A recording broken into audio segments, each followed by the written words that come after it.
Hello everyone, ఏం సంగతి? అంత మంచిదేనా?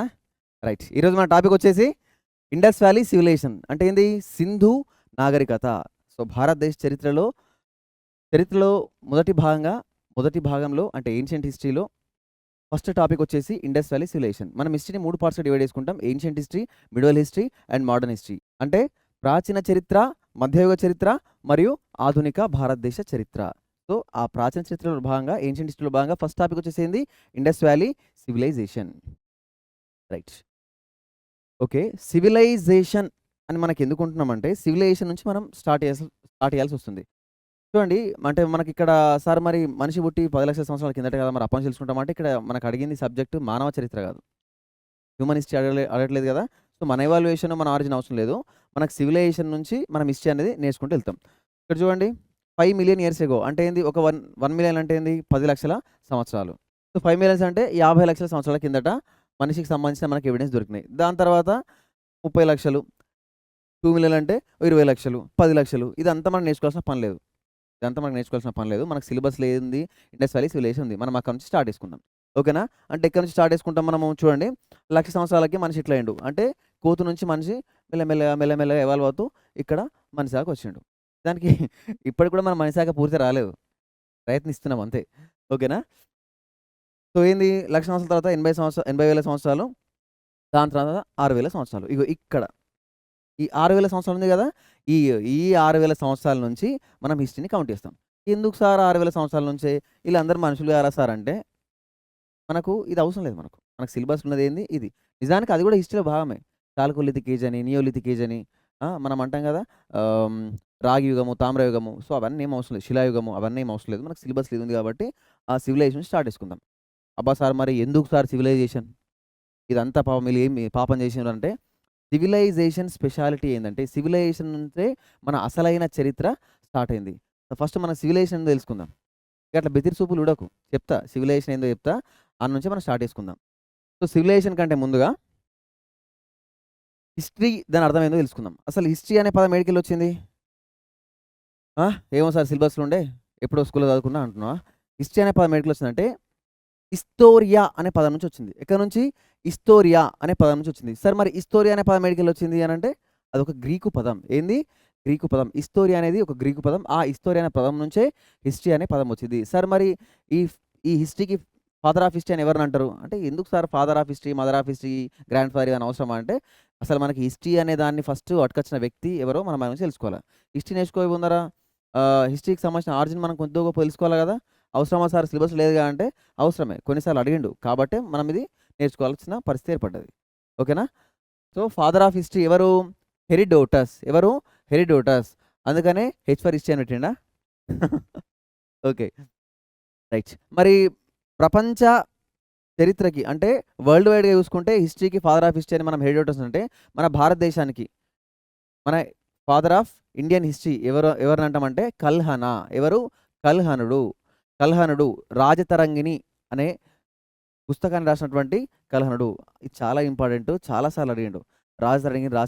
రాజతరంగిణి అనే గ్రంథాన్ని రాసింది ఎవరు అని చెప్పేసి. ఎవరు? కల్హణుడు. సార్ ఏది సార్ ఈ రాజతరంగిణి అనంటే, రాజులకు సంబంధించిన చరిత్రని క్రొనలాజికల్ ఆర్డర్‌లో అంటే వరుస క్రమంలో, కాలక్రమంలో అంటే సీక్వెన్స్‌గా రాసుకుంటూ వచ్చిండు. ఫలానా ఎక్స్ అనే వ్యక్తి, ఈయన తర్వాత ఈయన కొడుకు ఈయన, ఈయన రూలింగ్ ఇట్లా చేసిండు. తర్వాత ఈయన కొడుకు ఈయన, తర్వాత ఈయన కొడుకు. ఇట్లా సీక్వెన్స్‌గా క్రొనలాజికల్ ఆర్డర్‌లో చరిత్రని చక్కగా రాసుకుంటూ వచ్చిండు కాబట్టి, మనం ఫస్ట్ హిస్టరీకి సంబంధించిన ఒక హిస్టారికల్ బుక్‌గా మనం ఈ రాజతరంగిణి బుక్‌ని తీసుకుంటాం. ఆ రాజతరంగిణి రాసిన వ్యక్తే కల్హణుడు. ఈ కల్హణుడిని మనం భారత చరిత్ర పితామహుని కింద కన్సిడర్ చేస్తాం. ఓకేనా? Father of Indian history. Rajatarangini book ఆయన రాసిన వ్యక్తి ఎవరు? కల్హణ. ఓకేనా? World's first human. సో మన ప్రపంచంలో, మన వరల్డ్ వైడ్‌గా ఫస్ట్ హ్యూమన్ ఎవిడెన్స్ దొరికింది మనకు ఎక్కడ అంటే సౌత్ ఆఫ్రికాలో. మరి ఈ సౌత్ ఆఫ్రికాలో దొరికిన ఆ ఫస్ట్ హ్యూమన్ స్కల్ ఏదైతుందో అది మొత్తం చూసిన తర్వాత సైంటిస్టులు ఇది హ్యూమన్ స్కల్ అని చెప్పేసి కన్సిడర్ చేసిండ్రు. మరి ఎక్కడ దొరికింది సార్ అంటే సౌత్ ఆఫ్రికాలో. మరి దానికి ఏదో పేరు పెట్టాలి కదా!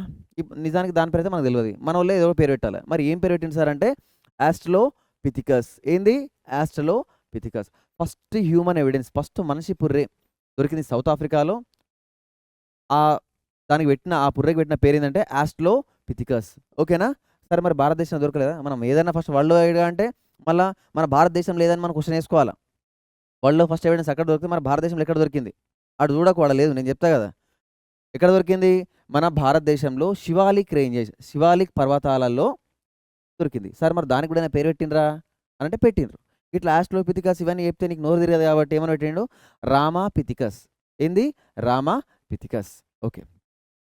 నెక్స్ట్ ఏంది? సో, మరి ఈ ఆస్ట్రోపిథికస్ సౌత్ ఆఫ్రికాలో దొరికింది గదా!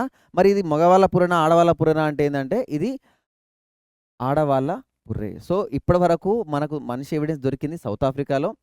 దాని శాస్త్రీయ నామం సైంటిఫిక్ నేమ్ వచ్చేసి ఆస్ట్రోపిథికస్. దానికి మనం వాడుక భాషలో పెట్టుకున్న పేరొచ్చేసి లూసీ. ఏంది? లూసీ. మనకట్లా సింపుల్‌గా ఉండాలని జెప్పేసి మనకింత పెద్ద పొడుగు పేర్లు అర్థం కావు కాబట్టి సింపుల్ టర్మ్స్‌లో లూసీ అని పెట్టిండ్రు. అదేంటి సార్ మరి ఇక్కడ కూడా మనకు వివక్షనేనా? మొగోళ్ళకి దొరకలేదంటే దొరకలే మరి. దొరకలే. సో, కాబట్టి ఏది దొరికిందో అది దొరికింది మనకు. సో, ఇప్పటి వరకు మనకు దొరికిన ఫస్ట్ పుర్రె ఏది అనంటే ఆడవాళ్ళ పుర్రెనే. ఓకేనా? సో, అందుకనే ప్రతి దాంట్లో మనం లేడీస్ ఫస్ట్ అంటాం గదా! ఇగో ఇందులో గూడా లేడీస్ ఫస్టే. అందుకని మరి మేబీ ఈ నుంచి వచ్చింది కావచ్చు లేడీస్ ఫస్ట్ అని చెప్పేసి. ఓకేనా? నెక్స్ట్ ఏంది? ఆ లూసీ అనేదాన్ని ఏమంటాం? Mother of man. ఏంది? Mother of man. సో, మనిషికి తల్లి లాంటిది అన్నట్టు దానర్థం. అంటే మరి ఇప్పటి వరకైతే మనకు వేరే ఎవిడెన్స్ దొరకలేదు. సో, దాన్నే మనం ఫస్ట్ హ్యూమన్ ట్రేస్ కింద కన్సిడర్ చేస్తున్నాం. ఓకేనా? సార్ మరి ఇది మనిషి పుర్రె, ఇది ఇన్ని లక్షలేండ్లది, అన్ని వేలేండ్లది, ఇది పాతది, జమానాది, అదే ఫస్ట్‌ది మనం ఎట్లా చెప్తాం సార్ అంటే టెస్ట్ చేసి చెప్తాం. ఏం టెస్ట్ చేస్తాం? కార్బన్ డేటింగ్ అంటారు. ఏ డేటింగ్? కార్బన్ ఆ డేటింగ్ కాదు మళ్ళా. అగో అట్లా పోయి మరి గీడికొచ్చినావు. ఏది? Carbon dating. మరి కార్బన్ డేటింగ్ సార్ ఎట్లా చేస్తారు సార్ అంటే, ఇక నీకు తెలిసిన కార్బన్ ఒకటే. ఏది? Carbon paper. పేపర్ కింద పెట్టాలా, మీదికెళ్ళి రాయాలా, కింద ఒకటి పడతది. ఆ కార్బన్ కాదు. C14 అంటారు. ఏమంటారు? C14. ఈ కార్బన్ డేటింగ్ అనేది దేని మీద చేస్తారు? ఫాసిల్స్. శిథిలాల మీద చేస్తారు. చేస్తే సింపుల్ ఇగ మన దొడ్డు భాషలో చెప్పాలంటే, ఇగో పలానా వస్తువు దొరికింది. ఇగో ఈ వస్తువు దొరికింది. దీన్ని ఏం చేస్తారు? తీసుకొని ల్యాబ్‌ల కార్బన్ డేటింగ్ చేస్తారు. చేస్తే ఏం తెలుస్తది? ఇది ఎన్ని వందల ఏళ్ల కిందటిది. ఎన్ని వేల ఏళ్ల కిందటిది ఇట్లా తెలుస్తది. సో, ఆ శిథిలం ఏదైనా గాని ఆ ఫాసిల్‌ని తీసుకెళ్తారు. కార్బన్ డేటింగ్ చేస్తే ఇగ ఇప్పటిదాకా మనకు దొరికిన పాతది వేల ఏళ్ల కిందటిది ఏదైనా ఉందంటే ఇగో ఈ లూసీ పుర్రె. ఓకేనా? రైట్. దాని తర్వాత ఏంది? Uranium dating. ఇది దేనికి సంబంధించి? పలానా ఒక రాయి ఉన్నది. ఆ రాయి వయసెంత? ఈ రాయి అసలు ఎన్నేళ్ల కిందటిది తెలుసుకోవాలంటే యురేనియం డేటింగ్. ఇంకోటేంది? థర్మోల్యూమినెన్స్. సార్ ఏం సార్ థర్మోల్యూమినెన్స్ అంటే, నీకు ఎక్కడనో ఒక కాలిపోయిన బట్టనో, ఒక కాలిపోయిన వస్తువో ఏదో ఒకటి దొరికింది. మరి అది కాలిపోయింది గదా! మరి కాలిపోయిన దానికి కూడా వయసు తెలుసుకోవచ్చా అంటే తెలుసుకోవచ్చు. ఏ టెస్ట్ ద్వారా? థర్మోల్యూమినెన్స్. ఏంది? థర్మోల్యూమినెన్స్. థర్మోల్యూమినెన్స్ ద్వారా తెలుసుకోవచ్చు. ఇయన్నీ ఈజీ అనుకుంటున్నావు నువ్వు. కానీ మళ్ళా గుర్తుండేయి. ఒకసారి ఒకటికి 2 సార్లు చూసుకో. అడిగింది ఇంతకుముందు కాబట్టి చెప్తున్నా. కార్బన్ డేటింగ్ C14 నువ్వు అనుకుంటావు మళ్ళా, అబ్బా! సార్ ఇది సైన్స్ క్వెషన్ గదా! సైన్స్‌లో అడిగిండు కావచ్చు అనుకుంటావు. ఆ సైన్స్‌ది కాదు. సైన్స్ క్వెషన్ అయినప్పటికీ నువ్వు ఇక్కడే నేర్చుకున్నావు అనుకో ఈజీ అయితది. ఓకేనా? C14 రాళ్ళకు సంబంధించిన వయసు తెలుసుకోవాలంటే యురేనియం డేటింగ్. మరి కాలిపోయిన వస్తువులకు సంబంధించి తెలుసుకోవాలనుకుంటే ఏంది? థర్మోల్యూమినెన్స్. ఓకేనా? ఇంకోటేంది? డెండ్రోక్రోనాలజీ. మరి ఏదైనా చెట్టున్నది. ఆ చెట్టు ఎక్కడో మొద్దు దొరికింది. ఈ చెట్టు ఎన్నేళ్ల కిందట తెలుసుకోవాలంటే దాన్ని డెండ్రోక్రోనాలజీ అంటారు. సింపుల్ టర్మ్స్‌లో ఎప్పుడైతే మనం ఏం చేస్తాం చెట్టు కొట్టేసిన తర్వాత దానికి ఉన్న రింగ్స్ ఏవైతే ఉంటాయో ఒక్కో సంవత్సరానికి ఒక్కో రింగ్ ఫార్మ్ అయితది. సో, అట్లా ఎన్ని రింగ్స్ ఉంటే అన్ని సంవత్సరాలని చెప్తాం. మరి రింగ్స్ దొరకకుండా చిన్న చెక్క ముక్క దొరికిందనుకో, మరి అప్పుడు రింగ్స్ ఏడికెళ్ళి పట్టుకొస్తాం? పట్టుకురావు గదా! సో, అందుకని చెప్పేసి దానికి టెస్ట్ చేస్తారు. సో, సింపుల్ టర్మ్స్‌లో చెప్పాలంటే ఇవి ఎందుకు సార్ ఈ టెస్ట్‌లన్నీ మాకు చెప్తుండ్రు సార్ అనంటే, మరి చరిత్ర ఎట్లా తెలుసుకుంటారు? ఇప్పుడు పలానా బంగారం కాయిన్ దొరికింది. ఇది అశోకుందా? అక్బర్‌దా? మరి ఎట్లా తెలవాలంటే? దాన్ని టెస్ట్ చేస్తే కార్బన్ డేటింగ్ చేస్తే అది ఎన్ని వందల ఏళ్ల కిందటో తెలుస్తది. దాన్ని బట్టి ఆ టైంలో ఏ రాజు పీరియడ్ ఉన్నదో దాన్ని బట్టి తెలుస్తది. సో, అట్లా. రైట్? ఇక మన టాపిక్‌కి రాలేదు. ఇది జస్ట్ బేసిక్ ఇట్లా పైన గంతే. ఓకేనా? ఓకే.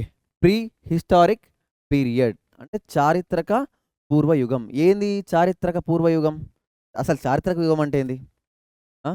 చారిత్రక యుగం అంటేనే మనకు తెలవదు. ఇంకా దానికి పూర్వయుగం అంటే ఏడికెళ్ళి తెలుస్తది? సో, హిస్టరీలో ఏం లేదు. ఇంతకుముందు చెప్పిర్రు కదా sir ancient history, middle history అది గాదు. ఇప్పుడు నేను ఓవరాల్‌గా చెప్తున్నా. హిస్టరీలా మనం తెలుసుకోకంటే ముందు ఇప్పుడు ఇవి ఐవీసీ కంటే ముందు ఇంట్రో కొంచెం తెలుసుకుంటేనే నీకు మిగతా కథ అంతా సినిమా అంతా అర్థమైతది.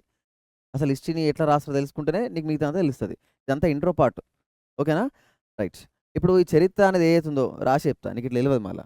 నీకు తెలిసిందేంది? హిస్టరీ. అంటే హిస్టారికల్ పీరియడ్. ఓకేనా? హిస్టరీ. దీనికంటే ముందు ఏమంటారు? ముందు ఈస్ట్ అంటారా? కాదు. ఏమంటారు? Pre historical period. సరే మరి తర్వాతని పోస్ట్ అంటారా అంటే యెస్. పోస్ట్ హిస్టారికల్ పీరియడ్ అంటారు. అది మనకు అవసరం లేదు. మనకు కావాల్సిందేంది? Pre historical period. ఎందుకంటే మనకు ఇంతకుముందు స్లైడ్‌లో ప్రీ హిస్టారిక్ పీరియడ్ ఉండే కదా! రైట్. హిస్టారికల్ పీరియడ్ అంటే సింపుల్ అమ్మా. దేన్ని హిస్టారికల్ పీరియడ్ అంటారు అనంటే ఏ చరిత్రనైతే తెలుసుకోవడానికి నీకు ఎవిడెన్స్ ఉంటదో దానికి దాన్ని హిస్టారికల్ పీరియడ్ అంటారు. హిస్టారికల్ పీరియడ్ అంటారు. సరే మరి ఏం ఎవిడెన్స్? ఎలాంటి ఎవిడెన్స్ కావాలంటే స్క్రిప్ట్. ఏది? సినిమా స్క్రిప్ట్ కాదు. ఓకేనా? లిపి. ఏమంటారు దాన్ని? లిపి అని అంటారు. అంటే లిపి ఉండాలి. లిపి ఉంటేనే నీకు ఆ చరిత్ర తెలుసుకోవడానికి ఈజీ అవుతుంది. ఏంది? పలానా శాసనాలు, ఇన్స్క్రిప్షన్స్ అని లేకపోతే వాళ్ళకి సంబంధించిన బుక్స్ అని ఏమన్నా స్క్రిప్ట్ అనేది మనకు దొరికితే చదివి ఇది పలానా వాళ్ళ చరిత్ర అని మనం అర్థం చేసుకుంటాం. దాన్ని మనం హిస్టారికల్ పీరియడ్ కింద కన్సిడర్ చేస్తాం. మళ్ళీ ఇంకేం ఎవిడెన్స్ కావాలి? Archaeological evidence. ఏంది? ఆర్కియలాజికల్ అర్థమైంది. ఆర్కియలాజికల్ ఎవిడెన్స్ అంటే ఏం లేదు. తవ్వంగా దొరుకుతాయి కదా! ఆ గిన్నెలు, బొచ్చెలు, ఆ వస్తువులు అవన్నిటిని ఆర్కియలాజికల్ ఎవిడెన్స్ కింద కన్సిడర్ చేస్తారు. పురావస్తు శాఖ తవ్వకాలు అంటాం కదా! ఆ పురావస్తు శాఖ తవ్వకాలు దొరికిన వస్తువులే ఆర్కియలాజికల్ ఎవిడెన్స్. ఇవి ఉండాలి. సో ఇవన్నీ మనకి ఏదైతే ఎవిడెన్స్ ఉంటాయో ఆ ఎవిడెన్స్ ఉంటే దాన్ని మనం ఏమంటాం? హిస్టారికల్ పీరియడ్ అంటాం. సరే మరి ప్రీ హిస్టారికల్ పీరియడ్ అంటే ఏంది? అందులో ఎవిడెన్స్ ఏం దొరకాయి. అంటే ఈ ఆర్కియలాజికల్ ఎవిడెన్స్ పురావస్తు శాఖ తవ్వకాలు దొరికిన ఈ వస్తువులు తప్ప నీకు వాళ్ళకి సంబంధించిన రాతపూర్వకమైన ఆధారాలు, శాసనాలు అంటే ఇన్స్క్రిప్షన్స్ కానీ, ఏదైనా బుక్ కానివ్వండి, లేకపోతే ఏదైనా స్క్రిప్ట్ కానివ్వండి, అలాంటివి ఏముండయి. అలాంటివి ఏమి ఉండకుండా జస్ట్ వస్తువులు మాత్రమే దొరుకుతాయి. ఆ వస్తువుల ద్వారానే నువ్వు వాళ్ళ చరిత్రని అర్థం చేసుకునే ప్రయత్నం చేసేదాన్ని ప్రీ హిస్టారికల్ పీరియడ్ అంటారు. ఓకేనా? అబ్బా సార్ ఎంత సింపుల్గా ఉన్నది. ప్రీ హిస్టారికల్ పీరియడ్ అంటే రిటర్న్ ఎవిడెన్స్ ఏమి ఉండద్దు. హిస్టారికల్ పీరియడ్ అంటే రిటర్న్ ఎవిడెన్స్ ఉండాలా. అంతే కదా అనుకుంటున్నారు కదా! మరి ఆన్నే ఉంటుంది ఇంకోటి ఇష్టం. ఈ ప్రీ హిస్టారిక్‌కి, హిస్టారిక్ మధ్యలో ఇంకోటొస్తది. ప్రోటో హిస్టారిక్ పీరియడ్ అంటారు. ఫోటో గాదు. ప్రోటో రాస్తా. ఏమంటారు? ప్రోటో హిస్టారిక్ పీరియడ్ అంటారు. సార్ ఏం సార్ ప్రోటో హిస్టారిక్ పీరియడ్ ఎటు గాకుండా, అటు గాకుండా, ఇటు గాకుండా మధ్యలో ఉన్నది సార్ ఏదంటే అది మరి ఎటు గాకుండా ఉన్నది. ఎందుకంటే ఆధారాలు ఉండి లేనట్టుగా, స్క్రిప్ట్ ఉన్నా అర్థం గానట్టుగా ఉంటే దాన్ని ఏమంటారు? ప్రోటో హిస్టారిక్ పీరియడ్ అంటారు. సో మనము ఎందుకు ఇదంతా చెప్పుకుంటున్నామంటే ఇగో ఐవీసీ ఉన్నది ఇక్కడనే. ఎక్కడ? బోర్డ్ మీద గాదు. ప్రోటో హిస్టారిక్ పీరియడ్‌లో ఉన్నది. అర్థమైందా? ఐవీసీ ఎక్కడ అంటే ఇండస్ వ్యాలీ సివిలైజేషన్ సంబంధించిన ఈ పీరియడ్ ఎక్కడుంది? Proto historic period. సార్ ఎందుకు అడుగుతాడు. సింధు నాగరికత ఏ కాలానికి సంబంధించింది? చారిత్రక పూర్వయుగమా? చారిత్రక యుగమా? లేకపోతే ఇట్లా అడిగిండనుకో మరి ఎటు కాకుండా అయితవు. అందుకనే చారిత్రక పూర్వయుగం అంటే ఏంది? ఈ ఆది మానవులు, శిలాయుగము, రాతి యుగము ఇవన్నీ చారిత్రక పూర్వయుగం కిందకి వస్తాయి. అక్కడ మనకు ఎవిడెన్స్ అలా వస్తువులు దొరికినాయి. వాళ్ళ వస్తువులు దొరికినాయి గానీ వాళ్ళకి సంబంధించిన రిటర్న్ ఎవిడెన్స్ ఏం దొరకలేదు. చారిత్రకం అంటే రిటర్న్ ఎవిడెన్స్ అన్నీ దొరుకుతాయి. ఇప్పుడు ముఘల్సు, అక్బరు, అశోకుడు వీరన్నీ రాతపూర్వక ఆధారాలు దొరికినాయి. చారిత్రక యుగం. మరి ఐవీసీ ఏంది? రిటర్న్ ఎవిడెన్స్ దొరికినాయా అంటే గ్రంథాలు లాంటివి ఏం దొరకలేదు. కానీ స్క్రిప్ట్, లిపి వాళ్ళు రాసినవి దొరికినాయి. కానీ అది మనకు అర్థం కాలే. అది మనకి ఇప్పటిదాకా ఎవ్వరికి అర్థం కాలేదు. నాకు కూడా అర్థం కాలేదు. నీకు కూడా అర్థం కాలేదు. సో ఏంది? మరి లిపి ఉండి అర్థం గాని దాన్ని ఏమంటారంటే ప్రోటో హిస్టారిక్ పీరియడ్. అంటే వాళ్ళ తప్పేం లేదు. వాళ్ళు రాసినారు కానీ మనకు అర్థం కాలే. మనకు అర్థం కాలే కాబట్టి ఇటు చారిత్రక పూర్వయుగంలో పడేయరాదు. అర్థమైందని చెప్పేసి చారిత్రక యుగంలో పడేయరాదు. సో అందుకని దాన్ని ఎటు కాకుండా ప్రోటో హిస్టారిక్ పీరియడ్ అని చెప్పేసి పెట్టిండ్రు. రైట్? ప్రీ హిస్టారిక్ పీరియడ్ అంటే చారిత్రక పూర్వయుగం చెప్పుకున్నాము. ఇందులో ఏముంటది? ఎలాంటి స్క్రిప్ట్ ఉండది. ఎలాంటి స్క్రిప్ట్, లిపి అనేది ఏంది ఉండది. రైట్? సో ఇది ఆర్కియాలజీ బేస్డ్. అంటే ఇట్లా తవ్వకాలలో దొరికిన వస్తువుల్ని బేస్ చేసుకునే అది దాని చరిత్రను తెలుసుకునే ప్రయత్నం చేస్తారు. నెక్స్ట్ ఏంది? ఓకే. సో ఆర్కియాలజీ డిపార్ట్మెంట్ భారతదేశంలో బ్రిటిష్ వాళ్ళ టైంలో ఫస్ట్ ఆర్కియాలజికల్ డిపార్ట్మెంట్ ఎప్పుడు స్టార్ట్ అయింది? 1861. ఫస్ట్ డైరెక్టర్ జనరల్ ఎవరు ఈ ఆర్కియాలజికల్ డిపార్ట్మెంట్‌కి అనంటే లార్డ్ కన్నింగ్ హామ్. ఎవరు? Lord Cunningham. అబ్బా sir IVC, Indus valley civilization అని చెప్పిర్రు. ఇంకా అస్సలేదుగా అంటే అస్తది. ఇగో ఇవన్నీ నీ లెక్కనే. ఐవీసీ అని డైరెక్ట్ ఐవీసీలోకి ఇండస్ వ్యాలీ సివిలైజేషన్‌లోకి దుంకుతాడు. పేజీల మీద పేర్లు దింపుకుంటా పోతాడు. యాన్షియంట్ హిస్టరీ కూడా కొడతాడు. తీరా చూస్తే ఐవీసీ అడగడాడు. ఐవీసీతో పాటుగా అంతకంటే ముందు దాని బేసిక్ కోర్ కంటెంట్ అడుగుతాడు. ఖతం మళ్ళా బిత్రి సూపు చూసుడు అయితది.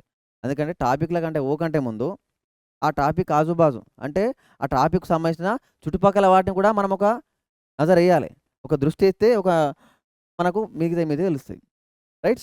తెలుసుకుందాం. సో ఫస్ట్ డైరెక్టర్ జనరల్ ఎవరు? ఈ ఆర్కియాలజికల్ డిపార్ట్మెంట్‌కి 1861లో first time archaeological department form అయింది. దాని ఫస్ట్ డైరెక్టర్ జనరల్, దాని ఫస్ట్ హెడ్ ఎవరు అనంటే ఎవరు? Lord Cunningham. పేర్ల కన్నింగ్ ఉన్నది గానీ మనిషి మంచోడే. మనిషి ఏం కన్నింగ్ గాదు. ఓకేనా? మన పేర్లు మంచిగుంటాయి కానీ మనం కన్నింగ్ ఉంటాం. ఈ మనిషి పేర్ల కన్నింగ్ పెట్టుకున్నాడు కానీ మనిషి మాత్రం మంచోడే. సో ఈయనను ఏమంటారు అనంటే ఫాదర్ ఆఫ్ ఆర్కియాలజీ. ఏంది? Father of archaeology. అంటే పురావస్తు శాఖ పితామహుడు. ఆర్కియాలజీ ఫాదర్ ఆఫ్ ఆర్కియాలజీ అని చెప్పేసి అంటారు. ఎందుకు సార్ ఫాదరు అంటే ఈయన కంటే ముందు ఇంకా వాళ్ళు ఎవరు లేరు? ఉన్నారు. కానీ మన ఇండియాలో ఫస్ట్ ఆర్కియాలజీ డిపార్ట్మెంట్‌ని ఎస్టాబ్లిష్ చేసింది ఈయననే కాబట్టి, దానికి హెడ్ ఈయననే కాబట్టి సో ఈయనని ఫాదర్ ఆఫ్ ఆర్కియాలజీ డిపార్ట్మెంట్ అంటారు. ఓకేనా?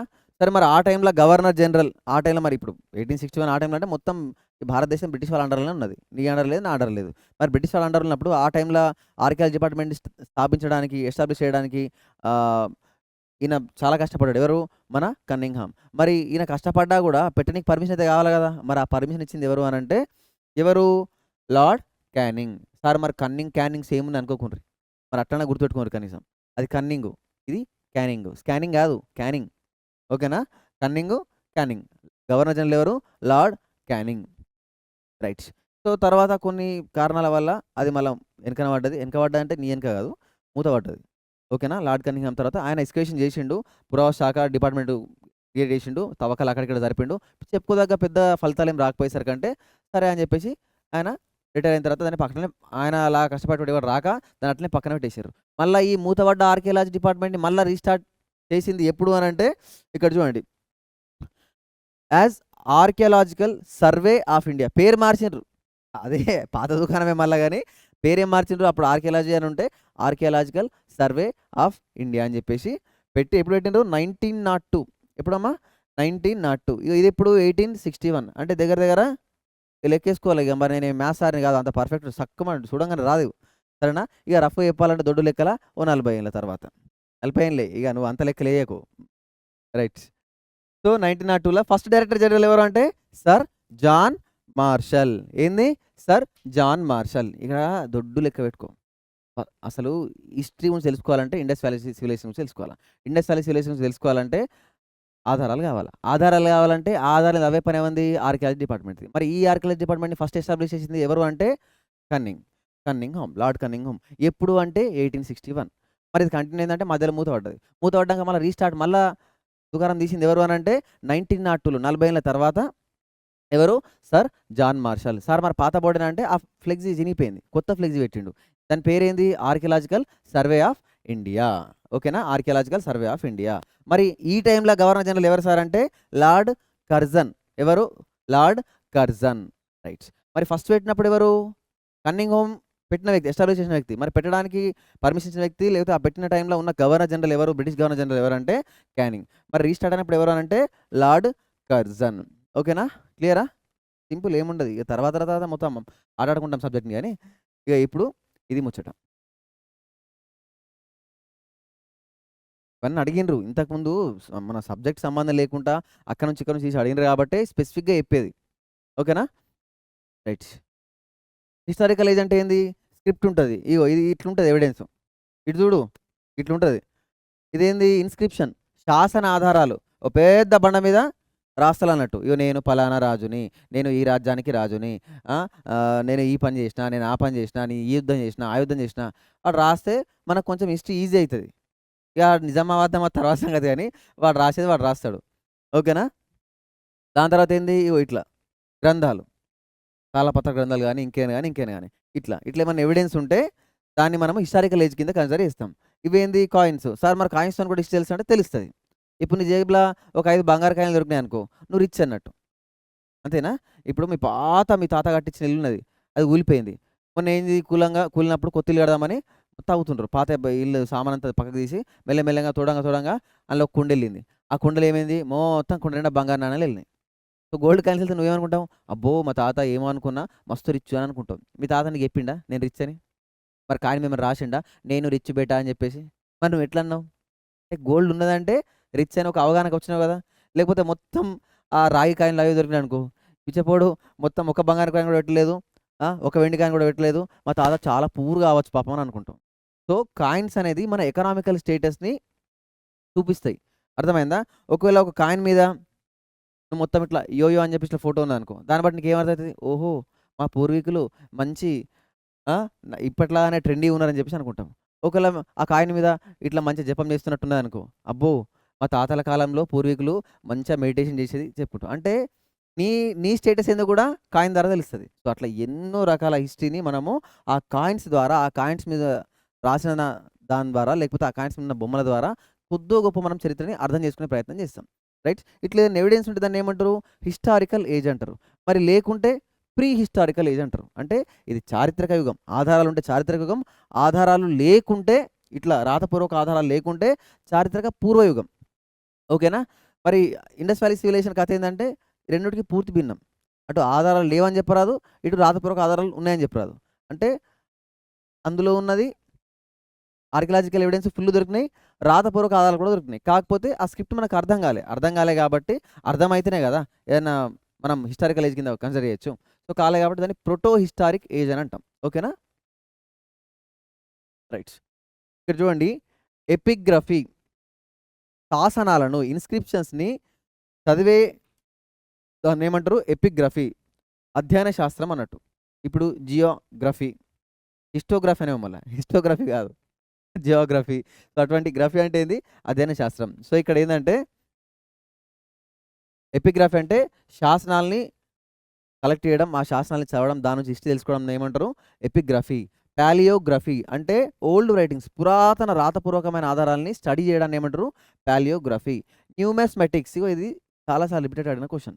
నాణాల అధ్యయన శాస్త్రం. అంటే కాయిన్స్ తీసుకొని, ఆ కాయిన్స్ నుంచి నువ్వు ఏదైనా హిస్టరీ తెలుసుకుంటున్నావు అంటే దాన్ని ఏమంటారు? కాయిన్స్‌ని కలెక్ట్ చేయడం, దాని నుంచి దాన్ని రీసెర్చ్ చేయడం, ఆ కాయిన్స్‌ని స్టడీ చేయడం. దాన్ని ఏమంటారు? న్యూమిస్మాటిక్స్. ఏంది? కాస్మోటిక్స్ కాదు. న్యూమిస్మాటిక్స్. ఓకేనా? న్యూమిస్మాటిక్స్. అది. శాసనాల అధ్యయన శాస్త్రం. ఇన్స్క్రిప్షన్స్‌ని స్టడీ చేయడాన్ని ఏమంటారు? ఎపిగ్రఫీ అని అంటారు. ఓల్డ్ రైటింగ్స్‌ని అంటే పురాతన రాతపూర్వక ఆధారాలను స్టడీ చేయడం ఏమంటారు? పాలియోగ్రఫీ. మరి కాయిన్స్‌ని, నాణేలని స్టడీ చేయడం ఏమంటారు? న్యూమిస్మాటిక్స్. ఓకేనా?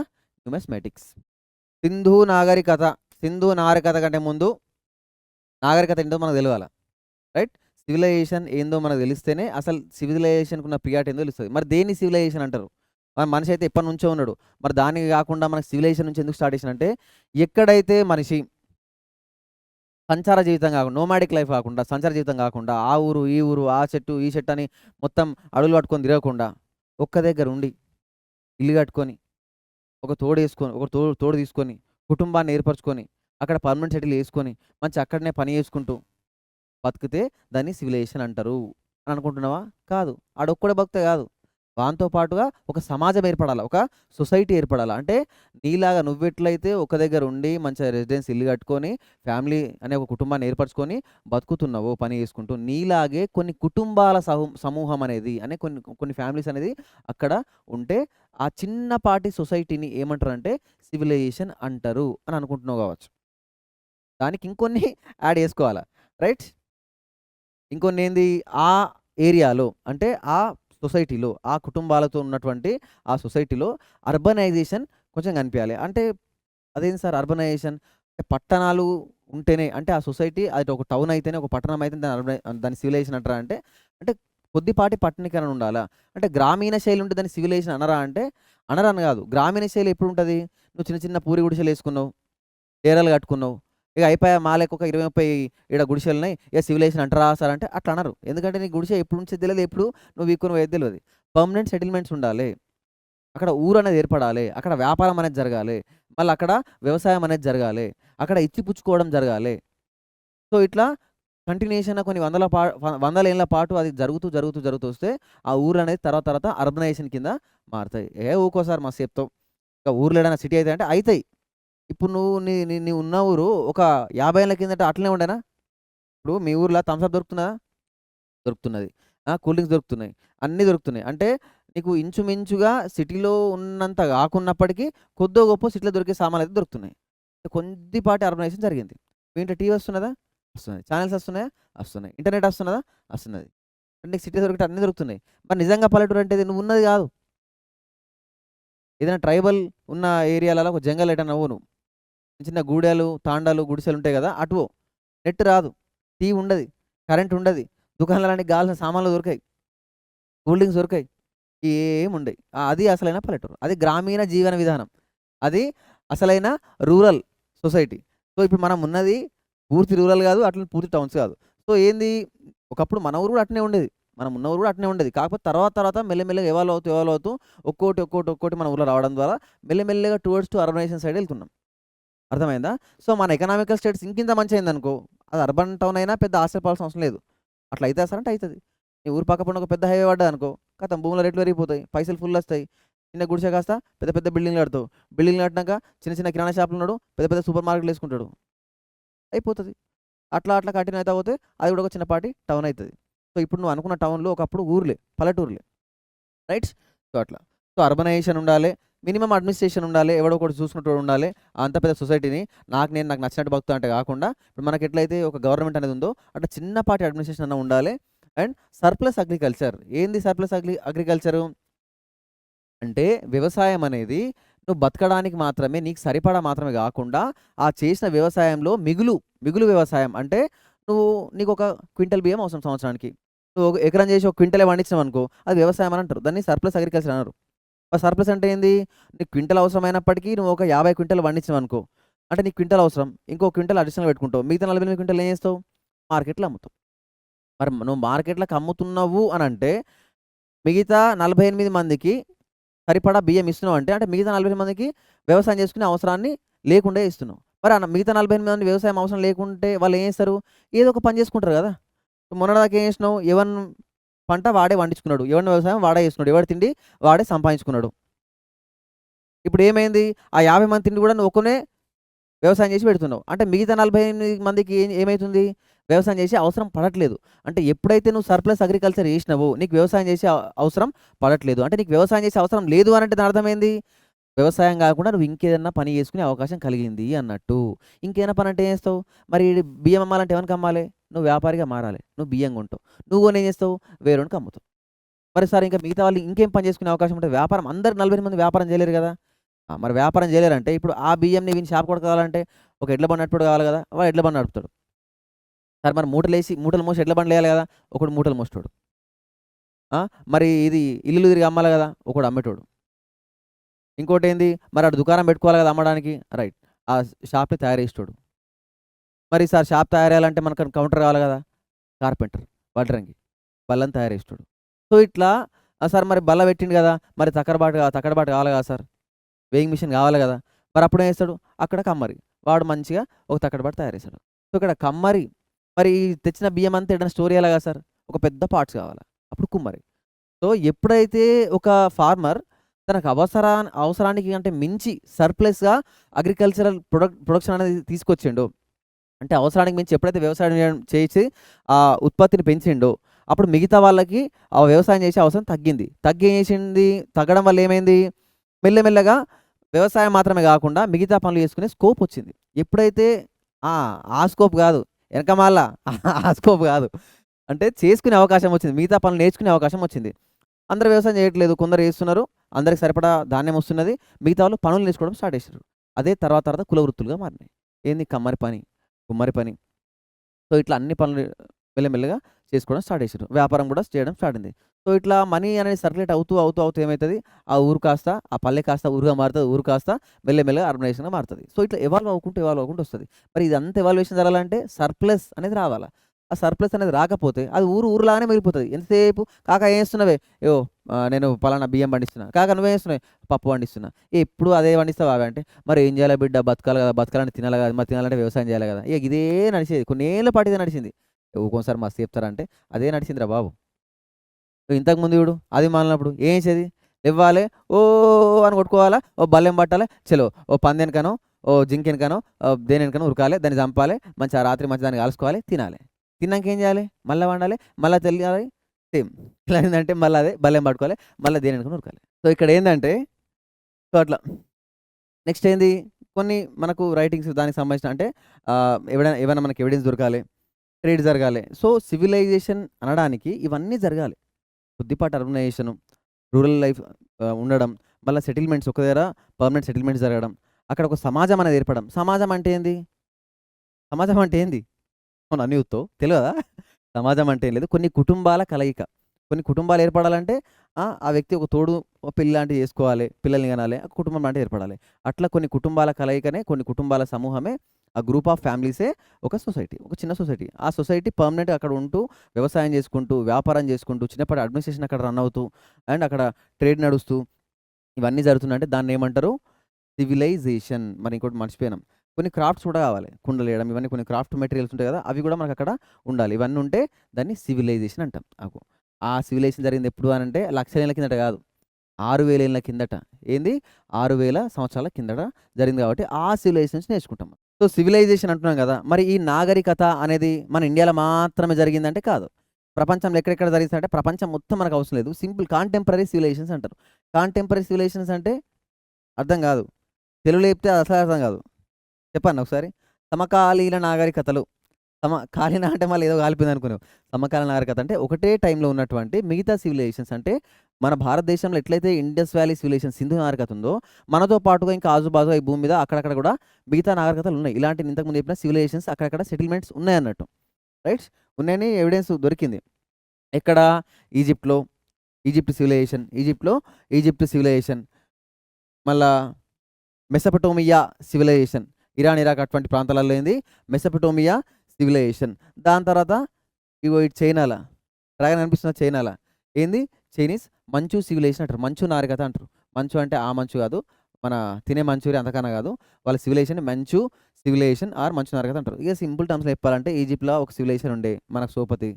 ఇంకా మెసొపటోమియా ఈ ఇరాక్ సైడ్ ఇంకో సివిలైజేషన్ ఉండే మనకు సోపతి. ఇంకా మనకు సోపతాలు ఎవరు ఉండే ఇటు సైడ్ చూసుకుంటే చైనాడు కూడా మనకు సోపతిగా కాంపిటీషన్గా వాడు కూడా అక్కడ ఒక సివిలైజేషన్ నడుపుతున్నాడు. ఇక నువ్వేమనుకుంటావు? ఇక అబ్బరా బిడ్డ గినియని సివిలైజేషన్స్ ఉన్నాయా? ఇవన్నీ మనకు కావాల్సిన పని లేదు. మనకు ఓన్లీ మన భారతదేశ చరిత్ర, మనం ఎంతసేపు మన భారతదేశ చరిత్రలో భాగంగా సింధు నాగరికత చదువుకుంటే సరిపోతది అని అనుకుంటాం. కానీ కాదు. ఊకో సార్ మరి నేను చదివేది వరల్డ్ హిస్టరీ కాదు కదా! సిలబస్‌లో కూడా వరల్డ్ హిస్టరీ ఇయ్యలే కదా! అని అంటే ఇయ్యలేదు. కానీ నువ్వు నీ కాంటెంపరరీగా నీ చుట్టుపక్కల ఏమున్నదో తెలుసుకోవాలా. ఎందుకంటే పక్క నాగరికతకి మనకి ఉన్న సారూప్యతలు సిమిలారిటీస్ ఏంది? అటువంటి క్వెషన్ అడిగినప్పుడు ముఖం తేలేస్తావు. డిఫరెన్సెస్ ఏంది? ఆ సివిలైజేషన్‌కి మనకున్న తేడా ఏంది? ఇప్పుడు నువ్వు గొప్పోనివి, నీ నాగరికత మంచిదని చెప్పాలంటే మరి వేరేది చూపెట్టాలి కదా! ఇప్పుడు నీకు ఒక పెన్ ఇచ్చిన నీకు. ఈ పెద్ద పెన్ను అని నీకు చెప్పాలంటే దానికంటే ముందు దాని పక్కకున్న ఒక చిన్న పెన్ను నీకు చూయించాలి. చూయిస్తేనే తమ్ముడు ఈ రెండిట్లో ఏది పెద్ద పెన్ అంటే సార్ ఇగో ఇది పెద్ద పెన్ అంటావు. అంటే ఏదైనా కూడా గొప్పదని చెప్పాలంటే ఎందుకు గొప్పదో ఒకదాన్ని కంపేర్ చేస్తూ నీకు చూయించాల్సొస్తది. సో, ఆ కంపేర్ చేయాలన్నా చూయించాలన్నా కూడా నీకు చుట్టుపక్కల నాగరికతల గురించి తెలుసుకోవాలి. సో, ఇండస్ వ్యాలీ సివిలైజేషన్ గురించి నువ్వు తెలుసుకోవాలంటే, పూర్తిగా నీకు అవగాహన రావాలంటే, దాని పక్కన ఉన్నటువంటి మిగతా సివిలైజేషన్స్ గురించి కూడా నీకు అవగాహన ఉండాలి. కాబట్టి సింధు నాగరికతతో పాటుగా మనం మిగతా నాగరికతల గురించి కూడా తెలుసుకుంటాం. ఓకేనా? సో, ఫస్ట్ ఏంది మనకు Mesopotamia, Egyptian, Chinese and Harappan civilization. మనం ఫస్ట్‌గా మెసొపటోమియా సివిలైజేషన్ గురించి తెలుసుకుందాం. సార్ ఎందుకు సార్ మెసొపటోమియానే ఫస్ట్ చెప్తుండ్రు? ఆ! మరి ఆల్ఫాబెటికల్ ఆర్డర్‌లో వస్తే ఫస్ట్ సి ఫర్ చైనా చెప్పాలి కదా! మరి చైనా నుంచి స్టార్ట్ చేయొచ్చు అంటే అట్లా కాదు తమ్ముడు.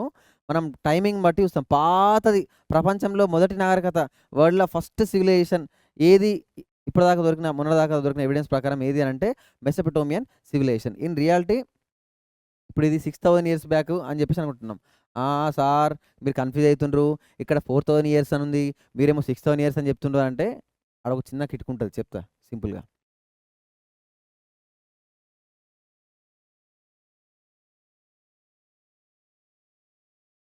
రైట్. సార్ మరి ఇక్కడ 4000 ఇయర్స్ అని ఉంది గదా! మీరేం సార్ మరి 6000 ఇయర్స్ బ్యాకే మనకు ఈ సివిలైజేషన్ స్టార్ట్ అయింది.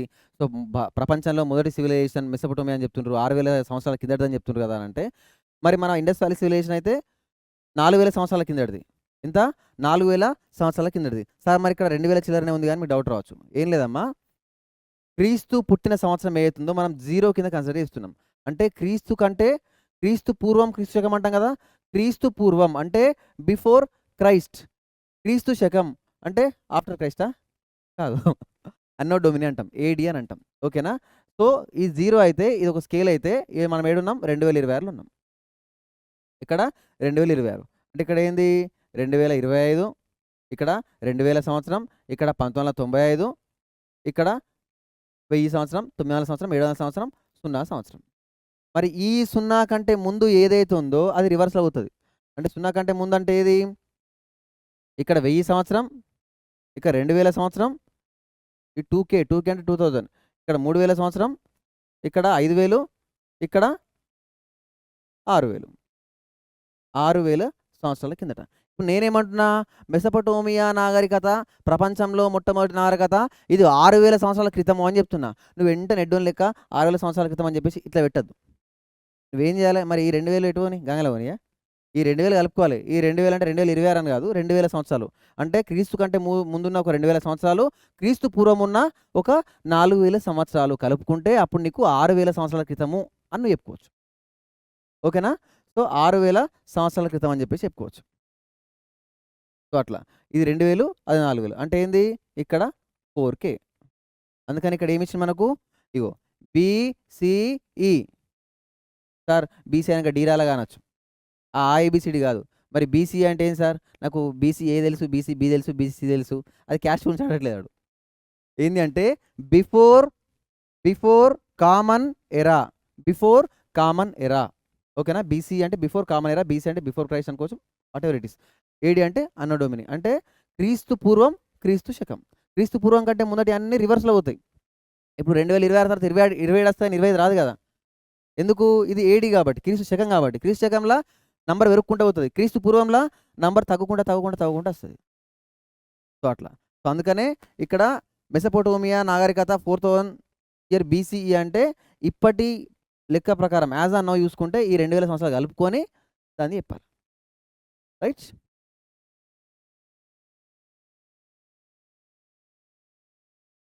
ఓకే. సో ఫస్ట్ మనం మెసొపొటేమియా గురించి తెలుసుకుందాం. దాని తర్వాత ఈజిప్షియన్, మళ్ళీ చైనీసు, మళ్ళీ మనది. ఓకేనా? మెసొపొటేమియా నాగరికత. ఈ మెసొపొటేమియా సివిలైజేషన్ ఇప్పుడు చూడండి అమ్మా, సింపుల్గా చెప్పాలంటే ఏ నాగరికత కన్నా పేరు దాని రివర్, నది నుంచి వస్తుంది. ఇప్పుడు సింధు నాగరికత అంటే ఏంది? సింధు నది దాని చుట్టుపక్కల ఏర్పడ్డటువంటి ఈ నాగరికతని మనం సింధు నాగరికత అని అంటాం. ఆగొడ్డు పొంటి ఏవైతే ఇవన్నీ ఇల్లు కట్టుకుని ఉంటారు కదా, సో అది సివిలైజేషన్ అన్నట్టు. మరి సార్ ఇక్కడ మరి ఈజిప్షియన్ అంటున్నారు కదా, మరి ఈజిప్షియన్ నాగరికత కూడా నైలు నది ఒడ్డుపొంటున్నది. మరి మెసొపొటేమియా నాగరికత అంటే యూప్రటీస్ అండ్ టైగ్రిస్ నదుల ఒడ్డుపక్క పొంటున్నది. మరి చైనీస్ నాగరికత అంటే అది కూడా సేమ్ అంతే. హోయాంగ్హో అని ఒక నది ఉంటుంది, ఎల్లో రివర్ అంటారు, దాని పక్కకు ఉన్నది. సార్ ఎందుకు సార్ అన్ని సివిలైజేషన్స్ అన్ని వాగొడ్డు పొంటే ఉన్నాయి సార్ అంటే సింపుల్. మనకి ఇప్పుడు ఉన్నట్టు ఫోన్ చేస్తే వాటర్ క్యాన్ వచ్చి వాటర్ వచ్చి చూడు కదా, మరి బోర్ వేస్తే ఇంట్లోనే వాటర్ రావు కదా బటన్ వేయగానే. మరి అప్పుడు ఏంది? నీళ్ళు కావాలంటే ఏం చేయాలి? నదులలో మంచిగా పారే నీళ్ళు ఉంటాయి, నదుల దగ్గరనే సెటిల్మెంట్స్ జరుపుకునేది. అబ్బా సార్ మరి వర్షాలు పడి వరదలు వస్తే ఇళ్ళకి నీళ్ళు రావు సార్ అంటే కొంచెం దూరమే పెట్టుకునేదిలే. మరి ఇట్లా ఆడదాడ కాకుండా, ఇక ఆనింటికెళ్ళి బయటకు వెళ్ళి అట్లనే ఆగొడ్డుకు పోయేటట్టు కాకుండా కొంచెం దూరంగా పెట్టుకునేది, కొంచెం నీళ్ళకి అందుబాటులో ఉండేట్టు పెట్టుకునేది. ఓకేనా? సో అందుకనే ఏ నాగరికత అయినా కూడా ఆ నదుల పరివాహక ప్రాంతాల్లోనే, అంటే ఆ రివర్ బేసిన్లోనే మనకు సివిలైజేషన్స్ ఉంటాయి. ఇక్కడ మనకు మెయిన్ ఎందుకు ఇంత స్పెసిఫిక్గా చెప్తున్నా అంటే, మనకి ఏదైనా సివిలైజేషన్ నుంచి అడిగితే పలానా సివిలైజేషన్ ఏ నది అంటే ఏ రివర్ బేసిన్ పైన ఉన్నది, ఏ నది పరివాహక ప్రాంతంలో అడుగుతాడు. మరి మెసొపొటేమియా సివిలైజేషన్ ఏ నది పరివాహక ప్రాంతంలో ఉన్నది అని అంటే, ఈ మెసొపొటేమియా నాగరికత యూప్రటీస్ మరియు టైగ్రీస్. ఏంది? Euphrates and Tigris. ఈ 2 నదుల మధ్య ఉన్న ప్రాంతం ఏదైతుందో, ఈ 2 నదుల మధ్య ఈ యూప్రటీస్ టైగ్రీస్ ఈ 2 రివర్స్ మధ్యన ఇది ఏరియా ఏదైతుందో ఇక్కడ ఏమైంది? మెసొపొటేమియా సివిలైజేషన్ అనేది ఉండడం జరిగింది. ఏంది? Mesopotamian civilisation. ఓకేనా? నెక్స్ట్ ఏంది? ఇది రూటు. ఏ రూటు? ఇండియా నుంచి, అంటే మన భారతదేశం నుంచి మన సింధు నాగరికత ప్రజలు, మన భారతీయులు మెసొపొటేమియాకి అంటే ఇండస్ వ్యాలీ నుంచి మెసొపొటేమియన్ సివిలైజేషన్కి ట్రేడ్ జరిపినటువంటి రూటు. అబ్బా సార్ గంత దూరం పోయినా సార్ దందేనికంటే పోయినరు మనోళ్ళు, మరి మస్తు హుషారుండే. మంచిగా ఇక్కడికి రావాలి, లోతల దగ్గరికి రావాలి, పడవల మొత్తం సామాన్లు ఎక్కియాలి, సీదా ఈ సందులోకి వెళ్ళి ఆ మెసొపొటేమియాకి పోవాలి. మెసొపొటేమియాలో సామాన్లు అమ్మాలి, వాళ్ళు అక్కడ నుంచి ఏమన్నా అవసరం పడితే కొనుకొచ్చుకొని మన ఇండియా తీసుకొచ్చి అమ్మాలి. ఈ ట్రేడ్ అప్పటి నుంచి జరిగింది, ఇప్పుడేం నిన్న మొన్న జరిగింది కాదు, ఆ జమానా నుంచి ట్రేడ్ అనేది ఉన్నది. ఇది ఏంది? Trade route. ఇండస్ వ్యాలీకి మెసొపొటేమియాకి ట్రేడ్ రూట్. సార్ మరి ట్రేడ్ రూటు సార్ మరి ట్రేడ్ జరిగిందని మనం ఎట్లా చెప్తున్నాం సార్? దేన్ని బేస్ చేసుకొని చెప్తున్నాం? వాళ్ళైతే చెప్పడానికి మనకు లేరు, పోనీ రాసిండ్రా అంటే వాళ్ళు రాసిన భాష మనకు అర్థం కాదు. మరి దేన్ని బేస్ చేసుకొని చెప్తున్నాం అంటే ఏం లేదు, మన సామాన్లు ఆడ దొరికినాయి, వాళ్ళ సామాన్లు మన దగ్గర దొరికినాయి. అబ్బా ఏమేమి దొరికినాయి సార్ అంటే చెప్దాం, మళ్ళీ వస్తాం కదా ట్రేడ్ గురించి చెప్పుకున్నప్పుడు, అప్పుడు నీకు స్పెసిఫిక్గా చెప్తా. మన కాయిన్స్ కొన్ని అక్కడ ఉర్ అండ్ సుసా అనే ప్రాంతంలో దొరికినాయి. ఉర్ అండ్ సుసా ఆర్ కుష్ అని కూడా అంటారు. మళ్ళీ మీకు చెప్తా అది. ఇప్పుడైతే ఇది ట్రేడ్ రూట్. ఓకేనా. సో సుమేరియన్ నాగరికత అని కూడా అంటారు దీన్ని. ఏమంటారు? సుమేరియన్. మెసపటోమియా నాగరికత అన్న సుమేరియా నాగరికత అన్న ఒక్కటే. ఓకేనా. ఎక్కడ ఉంది సార్ అంటే ఇరాక్ ప్రాంతంలో ఉంటుంది. దీన్ని ప్రపంచంలో మొట్టమొదటి నాగరికత అంటారు. ఓకేనా. సో అప్పుడున్న ఎవిడెన్స్ ప్రకారం మనకి ఇప్పటివరకు దొరికిన సివిలైజేషన్లో కంప్లీట్ సివిలైజేషన్లో లాస్ట్గా పాతది ఏదైనా ఉంది అంటే ఇదే. కాబట్టి ఇంతకంటే పాతది ఇంకేది లేదు అని కాదు, దొరకలే ఇప్పటివరకు. కాబట్టి దొరికిన ఆధారాల ప్రకారం పురాతన నాగరికత ప్రపంచంలో ఏదంటే ఈ మెసపటోమియా నాగరికత లేదా సుమేరియన్ నాగరికత. ఏ రెండు నదుల మధ్యన ఉంది అంటే యూప్రటిస్ అండ్ టైగ్రిస్ నదుల మధ్యన ఉంది. సో ఈ దీనికి మనకి ఏం కనెక్షన్ అంటే మనం ట్రేడ్ అనేది దీంతో జరపడం జరిగింది. మన వ్యాపారం భారతీయులు ఇండస్ వ్యాలీ సివిలైజేషన్ పీపుల్ వాళ్ళతో ట్రేడ్ చేయడం జరిగింది. ఇంకోటి ఏంది, వీళ్ళు వాళ్ళ కన్స్ట్రక్షన్స్లో అంటే నిర్మాణాలలో ఇల్లు కట్టుకోవడానికి కానీ గుళ్ళు కట్టుకోవడానికి కానీ ఇంకేమైనా కట్టుకోవడానికి కానీ ఏం వాడినరు? అంబుజా సిమెంట్ కాదు, మన నాగరం సిమెంట్ అంతకన్నా కాదు. మరి ఏం వాడిన సార్ అంటే బ్రిక్స్, కాల్చిన ఇటుకలు కాదు. మళ్ళీ ఏ ఇటుకలు? ఇటుక మట్టితో ఇటుక వేసి దాన్ని ఆరబెట్టి ఆ ఎండిపోయిన తర్వాత ఆ ఎండిపోయిన ఇటుకల్ని వాడేది వీళ్ళు. అర్థమైందా? అబ్బా సార్ ఇటుక గురించి అంత అవసరం అంటే ఇటుక అనేది బాగా క్రూషియల్ రోల్ ప్లే చేస్తుంది సివిలైజేషన్లో. ఎందుకంటే ఇటుక నీ తెలివిని బయట పెడుతుంది. ఇప్పుడు నువ్వు ఒక 1000 ఏళ్ళ కిందట నువ్వు ఉన్నావు, చుట్టూ అడవులే ఉన్నాయి. నీకు కట్టుకోవడానికి ఆ మేకతోలో లేకపోతే ఆ చెట్ల కొమ్మలు అవి తప్ప ఏం లేవు. అది మనం అన్నట్టు. ఇప్పుడు నీకు ఒక ఇల్లు కావాలి, అది మనోడు ఏం చేసిండు? ఆ రాళ్ళలోనే గుట్టలలో గుహలల్లో నివసించిండు. ఎందుకు? ఇల్లు కట్టుకోవాలని తెలియలేక. తర్వాత ఏం చేసిండు?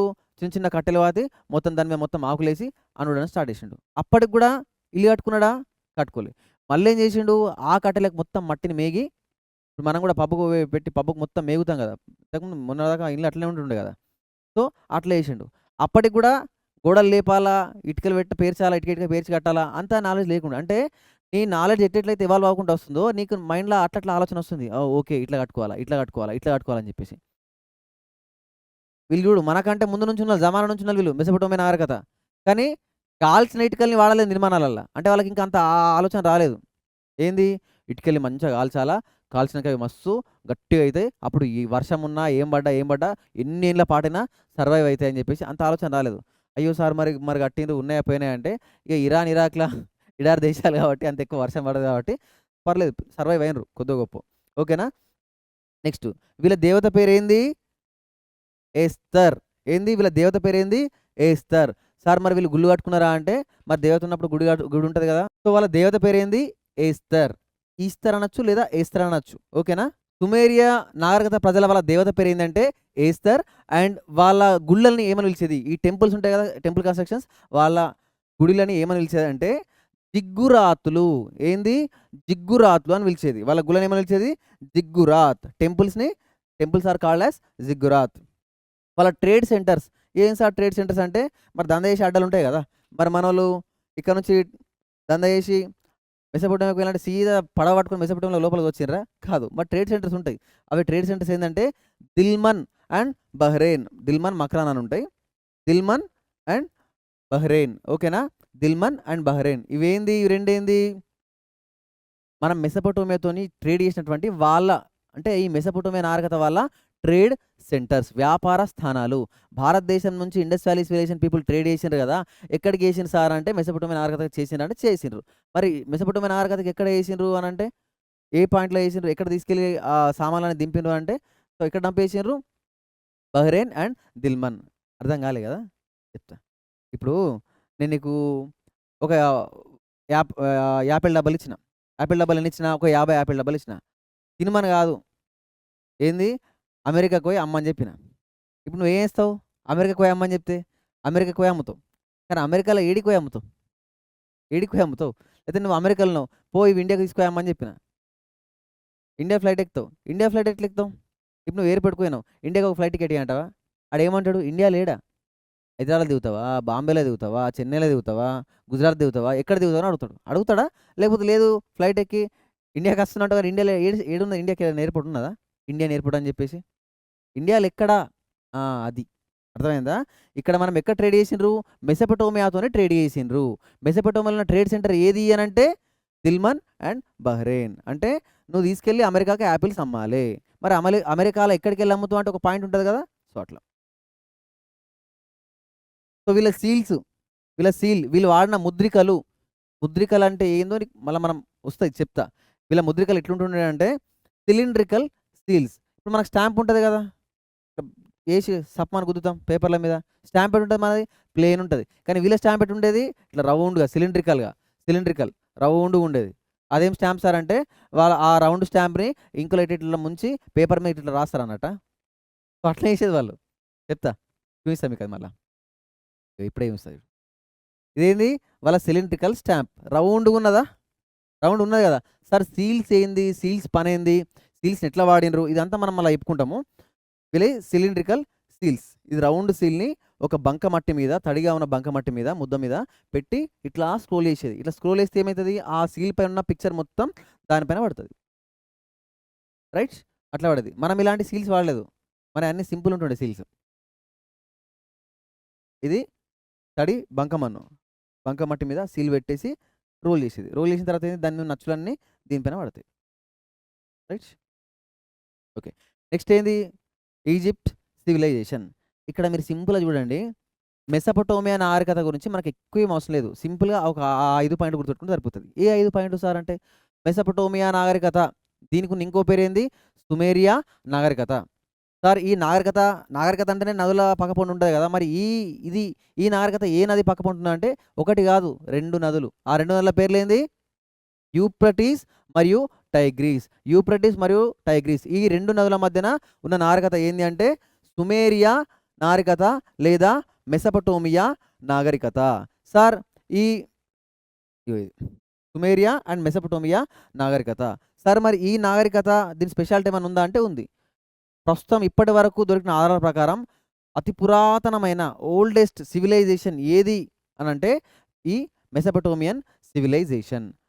మరి 2 రివర్స్ అని చెప్పినాం కదా, సో అట్లా. సార్ మరి వీళ్ళు ఎలాంటి సీల్స్ వాడినంటే సిలిండర్ ఎట్లా ఉంటుంది, రౌండ్ ఉంటుంది కదా, అట్లా సిలిండ్రికల్ రౌండ్ సీల్స్ని వాడినరు. సార్ మనకు వీళ్ళకి మన సంబంధం ఉన్నదంటే ఉన్నది. ఏం సంబంధం ఉన్నది, ట్రేడ్, వ్యాపార సంబంధం. సార్ మనం వెళ్తాం ట్రేడ్ చేసినామంటే చేసినాం. సో ఎక్కడ చేసినాం సార్, ఏ పాయింట్లో మన వాళ్ళ ట్రేడ్ సెంటర్ సేవ్ అంటే దిల్మన్ అండ్ బహ్రెయిన్. సో వీళ్ళ దేవతలను ఏమని పిలిచేది, ఏస్తర్. ఏంది, ఏస్తర్. వీళ్ళ గుళ్ళని ఏమని పిలిచేది, జిగ్గురాత్. సార్ వీళ్ళు కన్స్ట్రక్షన్స్ ఎట్లా చేసుకున్నారు సార్ అంటే బ్రిక్స్, మన కాల్చిన ఇటుకలు కాదు మళ్ళీ, ఓకేనా. ఏ బ్రిక్స్, మట్టి ఇటుకలు. సార్ కాల్చిన ఇటుకలు అస్సలే వాడలేదు సార్, అంత ఎడ్డోళ్ళ అంటే కాల్చిన ఇటుకలు పూర్తిగా వాడలేని చెప్పలేము మనం. వాడినరు బట్ స్పెసిఫిక్గా లిమిటెడ్గానే వాడినరు. మెజారిటీ ఒక 100 ఇండ్లు ఉన్నాయంటే ఆ ఊర్లో, అందులో ఒక 90 ఇండ్ల పైన మామూలు మట్టి ఇటుకలే. ఏదో 4-5 ఇండ్లు మనకు కాల్చిన ఇటుకలు కనిపించేది. సో 4-5 ఇండ్లు ఉన్నాయి అని చెప్పేసి మొత్తం కాల్చిన ఇటుకలు వాడాలని చెప్పొస్తా, చెప్పరాదు. డౌట్ ఉన్నదా? మీ ఊర్లో 2-3 ఉన్నారు అనుకో, ఫుల్ పైసలు ఉన్నారు అనుకో, మీ ఊరే మస్తు రిచెస్ట్ విలేజ్ రా అంటే నువ్వు ఒప్పుకుంటావా? 2-3 ఇండ్లు ఉంటే అయిపోయానారా, మీతో అందరూ ఎట్లున్నారు, గరీబోలే కదా అంట. మరి ఇది కూడా అట్నే. సో మెజారిటీ ఇండ్లు మట్టి ఇటుకలే కట్టుకున్నారు కాబట్టి మనము ఏ ఇటుకలు వాడినరు ఎక్కువగా అంటే మట్టి ఇటుకలు అనే చెప్తాం. రైట్, అదే మరి అస్సలే వాడలేదంటే ఒప్పుకోవద్దు. ఎక్కడ వాడింది సార్ మరి అని అంటే జిగ్గురాత్ అని చెప్పినాం కదా, టెంపుల్స్ కట్టిండ్రు అని చెప్పినాం కదా, ఆ టెంపుల్స్కి మట్టుకు కాల్చిన ఇటుకల్ని వాడిరు. అర్థమైందా? అంటే ఇండ్లు మట్టి ఇటుకలతోనే కట్టుకున్నారు, కానీ టెంపుల్స్కి మట్టుకు కాల్చిన ఇటుకల్ని వాడిరు. సార్ మరి ఎందుకు సార్ మరి వాళ్ళు కూడా కాల్చిన ఇటుకలు వాడితే అయిపోయేది కానీ మీకు డౌట్ రావచ్చు. వస్తుంది కామన్గా ఈ అడ్డమైన చిత్త డౌట్స్ అన్నీ మనకే వస్తాయి. సరే సింపుల్గా చెప్తాడు, ఎందుకంటే నువ్వు ఇప్పుడు ఆ క్వశ్చన్ మార్క్ పెట్టుకొని మళ్ళీ ఫర్దర్ నువ్వు వినలేవు క్లాస్ కాబట్టి. ఇప్పుడు ఇటుకల్ని కాల్చాలంటే ఏం కావాలా, బట్టి కావాలా. ఆ బట్టి కాదు, మళ్ళీ ఏం కావాలా, బట్టి కావాలా. మరి ఆ బట్టిలా ఇటుకలు కాల్చడానికి ఏం కావాలా, కట్టెలు కావాలా. ఏం కావాలా, కట్టెలు. మరి కట్టెలు ఎటుకలు పట్టుకొస్తావు, జంగల్కి వెళ్ళి. మరి జంగల్ ఏడు ఉంటుంది, ఫుల్ వర్షాలు పడితే జంగల్ ఉంటుంది, అంతేనా. మరి వర్షాలు బాగా పడాలంటే మళ్ళీ సేమ్ మొక్కలే ఉండాలి. ఎందుకు, మొక్కలు బాగుంటే మొక్కలకు వర్షాలు పడతాయి, ఆ నీళ్ళు గ్రౌండ్ వాటర్గా ఫామ్ అవుతాయి. మళ్ళీ ఈ గ్రౌండ్ వాటర్ని తీసుకున్న మొక్కలు ఏం చేస్తాయి, వాటిని బయటకు ప్రెసిపిటేషన్ ద్వారా, అంటే ఈ మొక్కలు ఎక్సెస్ వాటర్ని వేస్తాయి, వాతావరణంలోకి వదిలేస్తాయి. ఈ వాతావరణంలోకి మొక్కల ద్వారా బయటకు వచ్చిన వాటర్ ఏదైతే ఉంటుందో దాన్ని మేఘంగా ఫామ్ అవుతుంది. ఆ మేఘంగా ఫామ్ అయ్యేస్తుంది, మళ్ళీ వర్షమే పడుతుంది. ఆ వర్షం నీళ్ళు ఏం చేస్తాయి, మళ్ళీ మొక్కలు పీల్చుకుంటే గ్రౌండ్ వాటర్ తీసుకుంటే, మళ్ళీ నీళ్ళు లేనప్పుడు గ్రౌండ్ వాటర్ నుంచి మొక్కలకు నీళ్ళు వస్తాయి. ఆ మొక్కల ఆకుల ద్వారా వాతావరణానికి నీటిని పంపించేస్తాయి. ఆ నీటిలో వేగాలు ఏర్పడి మళ్ళీ వర్షం పడతాయి. ఇదంతా సైక్లిక్ ప్రాసెస్. ఆ సైకిల్ కాదు, మళ్ళీ రేంజర్ సైకిల్ కాదు, హెర్క్యులస్ సైకిల్ కాదు. సో ఇక్కడ మరి కట్టెలు కావాలంటే జంగల్ కావాలంటే వర్షాలు తక్కువ పడతాయి కదా, ఎడారి దేశం కదా. మరి వర్షాలు చక్కగా పడనప్పుడు, పెద్ద పెద్ద అడవులనేవి లేనప్పుడు కట్టెలు దొరకడం కూడా కష్టమే కదా! సో, కట్టెలు దొరకడం కష్టం కాబట్టి, గుళ్ళు కాపాడుకోవాలి కాబట్టి, గుళ్ళ కోసం మంచిగా కాల్చిన ఇటుకలను వాడిండ్రు. Limited access. లిమిటెడ్‌గానే వాడిండ్రు. బట్ మెజారిటీ వీళ్ళ ఇల్లు మాత్రం దేనితోని కట్టుకున్నారు? మామూలుగా మట్టి ఇటుకలతోనే కట్టుకున్నారు. సరే తడి ఇటుకలంటే మళ్ళీ ఎండిపోతాయి గానీ, అటువంటి ఇటుకలనే వాడిండ్రు. అర్థమైందా? సో, అట్లా. సో, మన దగ్గర మాత్రం ఫుల్ అడవులు. మనకేం తక్కువనా? కట్టెలకేం తక్కువనా? పొట్టు పొట్టు వర్షాలు, పొట్టు పొట్టు అడవులు. మస్తు నరుక్కుంటా పోయిండ్రు. కాల్చుకుంటా పోయిండ్రు. కాల్చిన ఇటుకలనే వాడుకుంటా పోయిండ్రు. బాత్రూమ్‌లో కూడా కాల్చిన ఇటుకలే. సెప్టిక్ ట్యాంక్ కూడా కాల్చిన ఇటుకలే. మరి అట్లుంటది మరి మనది. సో, అన్ని సివిలైజేషన్స్ కంటే మన స్పెషాలిటీ దేనికంటే కాల్చిన ఇటుకలే. రైట్? చెప్తా దాని ఇంపార్టెన్స్ మళ్ళీ చెప్పుకుందాం. నెక్స్ట్ ఏంది? మెసొపొటేమియన్ సివిలైజేషన్ అయిపోయింది. తర్వాత ఏంది? Egypt civilization. ఏంది? Egypt civilization. ఈజిప్ట్ సివిలైజేషన్‌లో మీరు ఖచ్చితంగా గుర్తుపెట్టుకోవాల్సింది ఏంది అంటే నైలు నది. ఏంది? నైలు. నైలు నది. నైలు నది ఒడ్డున ఏర్పడినటువంటి సివిలైజేషన్ ఏంది అంటే ఈజిప్షియన్ సివిలైజేషన్. నైలు వరప్రసాదం అంటారు దీన్ని. ఏదంటారు? శివశంకర వరప్రసాద్ సినిమాను. ఇదేంది? నైలు నదిని వరప్రసాదంగా పిలుస్తారు. ఎందుకు అనంటే ఈ ఎడారి దేశంలో నైలు నది తప్ప వీళ్ళకి అందుబాటులో మంచిగా నీళ్ళిచ్చే నది, అంత పెద్ద నది ఇంకోటి లేదు. ఈ నది ఎండిపోయిందా సివిలైజేషన్ మొత్తం ఖతం మటాష్ మాయమైపోతది. ఆ నది మీద ఆధారపడే ఆ సివిలైజేషన్ అనేది ఏర్పడ్డది. సో, అట్లా. ఇది ఏంది? అపోకలిప్టస్ సిమిలర్ ఇటువంటిదే ఉంటది. అపోకలిప్టస్. రైట్. మన సింపుల్‌గా చెప్పాలంటే మమ్మీ అంటాం కదా! ఇంట్లో మమ్మీ కాదు. సినిమాలలో మమ్మీ సినిమా చూసి ఉంటావుగా చిన్నప్పుడు. అక్కడేంది మనకు పెద్ద పెద్ద పిరమిడ్‌లు ఇవన్నీ కనిపిస్తాయి కదా! అదంతా ఈజిప్ట్ సివిలైజేషనే. ఈజిప్షియన్ సివిలైజేషన్‌లో ఏందంటే వాళ్ళ రాజుల్ని ఫారోస్ అంటుండే. ఏమంటుండే? ఫారో. ఫెరారి కాదు ఫారోస్ అంటుండే వాళ్ళ రాజుల్ని. రాజుని వాళ్ళు దేవుని లెక్క చూసుకుంటుండే. రాజు అంటేనే దేవుడు, దేవుడు అంటే రాజు అనేటట్టు చూసుకుంటుండే. సో, అందుకనే రాజు చనిపోతే పెద్ద పెద్ద పిరమిడ్‌లు కడుతుండే. ఉన్న సంపద అంతా ఆ సమాధులలో పెడుతుండే. పోయి ఎప్పుడన్నా తోడుకొని వద్దామని చెప్పేసి బంగారం అది పోనీయర్ లోపలికి. సో, ఆ సమాధులలో పెట్టేది. సో, ఇదేంది? Egyptian civilisation. ఏ నది పక్కపొంటి సివిలైజేషన్ వచ్చింది అనంటే నైలు నది పక్కన. సో, ఈ ఈజిప్ట్ రాజుల్ని ఏమని పిలిచేది? ఫారోలు అని పిలిచేది. మరి ఆ పిరమిడ్లు అంటే ఏంది? వీళ్ళ సమాధులే ఆ పిరమిడ్లు. వీళ్ళ సమాధులంటే ఈ ఫారో ఆ రాజుల సమాధులనే పిరమిడ్లు అని చెప్పి పిలిచేది. ఒకసారి పిరమిడ్లు అంత ఇంపార్టెంటా అంటే ఇంపార్టెంటే. ఆ పిరమిడ్ల వల్లనే రైట్. ఇక్కడ ఒక సివిలైజేషన్‌కి ఒక హెడ్ అనే వ్యక్తి ఉండేది. ఒక రాజు అనే వ్యక్తి ఉండేది. ఆ రాజు లీడ్ చేసేది అని తెలుస్తున్నది. సరే పిరమిడ్ చూస్తే రాజు అని తెలుస్తదా అంటే తెలుస్తది. అన్ని సమాధులతోని కంపేర్ చేస్తే పెద్ద సమాధి ఉందనుకో దాని అర్థం ఏంది? ఇక్కడ 100 సమాధులు ఉంటే అందులో 99, 98 చిన్న సమాధులు ఉన్నాయి. ఒకటి మాత్రం పెద్ద సమాధి ఉన్నది. అంటే అర్థం చేసుకుంటావు? అంటే నువ్వేం అర్థం చేసుకుంటావు? అరేయ్! ఈ సమాధి ఏముందో పెద్దుందిరా బయ్! మేబీ రాజు కావచ్చు అనుకుంటావు. సమాధి అయినప్పుడు బంగారము అది ఇది అని ఎళ్ళినాయి అనుకో, అరే! ఈడు ఖచ్చితంగా రాజేరా అంటావు. ఆ కిరీటం అవి వెళ్తే. సో, అట్లా ఆ పిరమిడ్ ఉండబట్టే మనకు తెలిసింది. ఓకే. ఇక్కడ సివిలైజేషన్ ఉన్నది. ఈ సివిలైజేషన్‌కి ఒక రాజు అనే వ్యక్తి ఉండేది అని చెప్పేసి. అట్లా. సార్ మరి ఆ రాజుని ఫారో అంటారు ఎట్లా తెలిసింది సార్ అనంటే వాళ్ళ స్క్రిప్ట్ మనకు అర్థమైందిలే. మన ఇండస్ వ్యాలీ సివిలైజేషన్ స్క్రిప్ట్ లాగా కాంప్లికేటెడ్ స్క్రిప్ట్ ఏం కాదు. వాళ్ళ స్క్రిప్ట్ అర్థమైంది కాబట్టి మనం చెప్పుకున్నాం. మళ్ళీ రాజుల్ని ఫారోస్ అంటారు అని చెప్పేసి. ఓకేనా? అంటే స్క్రిప్ట్ అర్థమైతే మనం ఇంకింత మంచిగా అర్థం చేసుకోవచ్చు సివిలైజేషన్‌ని. మనది ఇంకా పూర్తిగా అర్థం కాలే. అర్థమై ఉంటే ఇంకా ఎక్కువ ఇన్ఫర్మేషన్ ఉంటుండే. అర్థం కానిదే నయం తీ. ఇప్పటికే సిలబస్ ఎక్కువైపోయింది అందుల. ఇక అర్థమైందనుకో ఇంకొక 10 పేపర్‌లు యాడ్ అయితాయి సింధు నాగరికథల. రైట్? ఇది వాళ్ళ సీల్స్ ముద్రికలు. సీల్ వాడేది. ఇగో ఇది వాళ్ళ పిరమిడ్స్ అవి. ఓకేనా? ఇది వాళ్ళ స్క్రిప్ట్. ఓకేనా? పిక్టోగ్రాఫికల్ స్క్రిప్ట్ అంటే బొమ్మల లిపి అన్నట్టు. కానీ ఇందులో మనది కూడా బొమ్మల లిపే. ఇండస్ వ్యాలీ సివిలైజేషన్‌లో కూడా పిక్టోగ్రఫీ స్క్రిప్టే బొమ్మల లిపే. కానీ మన దానికి వీళ్ళకి తేడా ఏందంటే మనం అట్టి బొమ్మలే వాడుకుంటూ పోయినాం. వీళ్ళు బొమ్మలతో పాటు అక్కడక్కడ కొన్ని లెటర్స్ కూడా వాడిర్రు. ఆ లెటర్స్‌ని బేస్ చేసుకొనే వీళ్ళు చదివి అర్థం చేసుకున్నారు. ఓకేనా? సో, ఈజిప్ట్ సివిలైజేషన్ ఏ నది ఒడ్డున ఉన్నది? నైలు నది ఒడ్డున ఉన్నది. వీళ్ళ రాజుల్ని ఏమంటారు? ఫారోస్. సో, వీళ్ళలో ఒకటి బాగా మంచి విషయం ఏంది అనంటే వారసత్వంగా వచ్చే ఆస్తి హక్కులు అంటే హెరిడిటరీ రైట్స్ ఉంటాయి కదా! Property rights ఎవరికిచ్చేది? కూతురికే ఇచ్చేది. వారసత్వంగా వచ్చే ఆస్తి హక్కులు ఎవరికి ఇచ్చేది? వీళ్ళ సివిలైజేషన్‌లో కూతుర్లకే ఇచ్చేది. మరి వీళ్ళ స్క్రిప్ట్‌ని ఏమని పిలుస్తారు సార్ అంటే హ్యూరోగ్లిఫిక్. ఏంది? హ్యూరోగ్లిఫిక్. మీకు ఇంతకుముందు చెప్పడం మర్చిపోయాను కదా! సార్ మరి మెసొపొటేమియన్ స్క్రిప్ట్‌ని ఏమని పిలుస్తారంటే క్యూనిఫార్మ్. ఏది? యూనిఫార్మ్ కాదు. క్యూనిఫార్మ్ రాస్తా. క్యూనిఫార్మ్ స్క్రిప్ట్ అంటారు. ఓకేనా? క్యూనిఫార్మ్. ఇది ఎవరిది? మెసొపొటేమియా ఆర్ సుమేరియన్ సివిలైజేషన్ వాళ్ళది. ఓకేనా? సార్ మరి ఈజిప్షియన్ సివిలైజేషన్ వాళ్ళ స్క్రిప్ట్ ఏందంటే హ్యూరోగ్లిఫిక్ స్క్రిప్ట్ పేరు. సార్ మరి మన స్క్రిప్ట్ ఏందంటే ఓపిక పట్టు కొంచెం ఇంకా ఇండస్ వ్యాలీ సివిలైజేషన్‌కి వచ్చినాక చెప్తా కదా! మస్తు పేర్లున్నాయి. సర్పలిపి అంటారు, బూస్టోఫెడ్ అని అంటారు. చిత్రలిపి అని అంటారు. వస్తున్నాయి చెప్దాం. అయితే నేర్చుకో first. Hieroglyphic script. Right. Next ఏంది?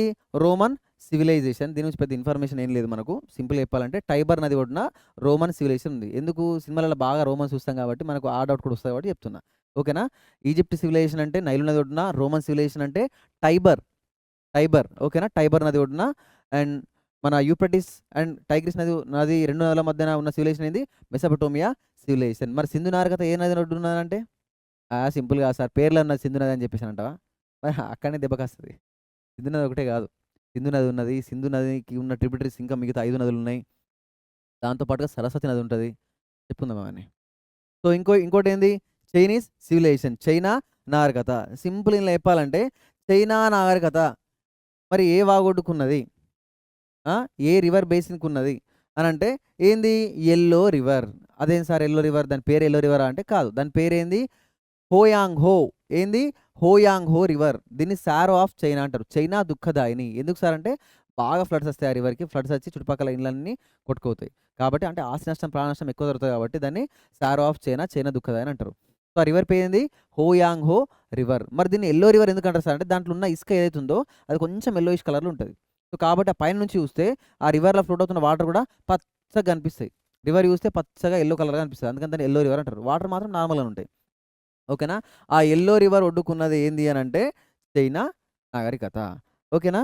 మరి ఇక్కడ ఈజిప్ట్ అంటే ఏంది? నైలు నది ఒడ్డున. మరి సుమేరియన్ అంటే యూప్రటిస్ అండ్ టైగ్రిస్.